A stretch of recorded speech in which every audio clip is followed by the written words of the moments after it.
आमच्याकडे 10 ते 12 गुंठे जमीन होती. त्यामध्ये ज्वारी, हरभरा, सोयाबीन ही पिके घेतली जायची. त्यामध्ये एवढे उत्पन्न निघत नव्हते. आमच्या गावामध्ये HSBC आफाम ही संस्था आली. ह्या संस्थेमध्ये एका दिवसाचे प्रशिक्षण मी घेतले. मला कुक्कुटपालन हा व्यवसाय करायचा होता, पण घरच्यांचा विरोध होता. पण प्रकल्पाच्या माध्यमातून मला हे शक्य होईल की नाही हे काही समजत नव्हते. मग मी आमच्या गावातील उपजीविका विकास समितीमध्ये अर्ज केला. त्यामध्ये आफाम संस्था यांनी प्रकल्पाच्या माध्यमातून 10 ते 12 हजार रुपये अर्थसहाय्य मिळाले आणि त्यामध्ये मी माझे 30 ते 40 हजार रुपये टाकून व्यवसाय चालू केला. आज माझ्याकडे 200 कोंबड्या आहेत. आम्ही एका दिवसाची पिल्ले आणली होती. त्यामध्ये प्रत्येक पिल्लाला आम्ही गूळ पाणी 5 दिवस ठेवत होतो.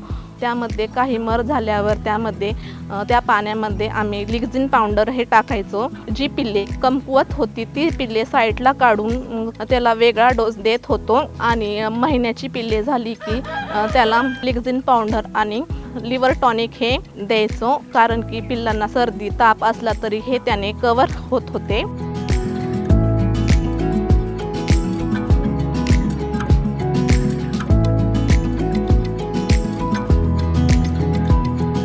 सकाळी उठून आधी मी पाण्याचे नियोजन करते.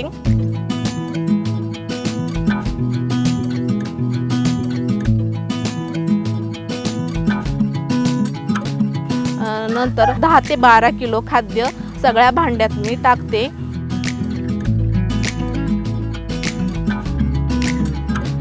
परत 9 वाजता मी पाण्याचे नियोजन करते, कारण की पिल्ले मोठी असल्यामुळे ते लगेच सांडवतात. त्यामुळे त्यांची पाण्याची काळजी घेणे हे आवश्यक आहे, नाहीतर त्यांची वजने कमी होऊ शकतात.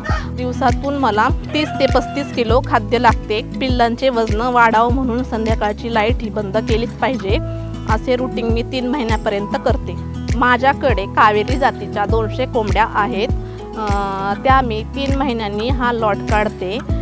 काही गिऱ्हाईक असे घरी येतात, तर काही व्यापाऱ्यांना मी आपलं कोंबड्या वजन करून देते. कोंबडीचं वजन 1.5 किलो व कोंबड्याचं वजन 2.25 किलो असतो. कोंबडी 350 रुपयाला जाते आणि कोंबडा 600 रुपयाला जातो. हा लॉट कमीत कमी विकायला आम्हाला महिनाभर लागतो. महिन्याला मला 6,000 रुपये भेटतात.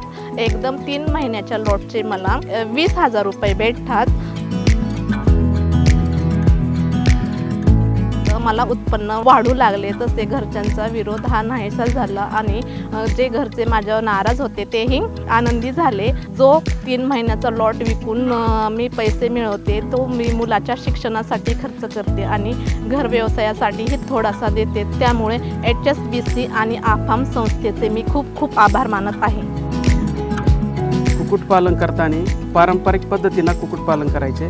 त्यामध्ये आपण 4 टप्प्यामध्ये प्रशिक्षण दिल्यानंतर सुरुवातीला जे मुक्त पद्धतीनं कुक्कुटपालन करायचे किंवा मोकळे सोडायचे, त्यानंतर आपण प्रशिक्षण दिल्यानंतर बंदिस्त पद्धतीनं कशा पद्धतीने कुक्कुटपालन करायचं त्याचे मार्गदर्शन दिले. त्यामध्ये लसीकरण कशा पद्धतीने केले पाहिजे, वेळोवेळी काळजी कशी घेतली पाहिजे, खाद्य कोणतं दिलं पाहिजे, पाणी कोणतं दिलं पाहिजे, पाण्यामध्ये काय टाकलं पाहिजे, खाद्य कोणत्या पद्धतीनं वापरलं पाहिजे. अशा पद्धतीनं आपण 5 गावांमध्ये 10 व्यवसाय उभे केले आहेत. त्यामध्ये त्यांची आर्थिक परिस्थिती सुधारण्यात मदत झाली.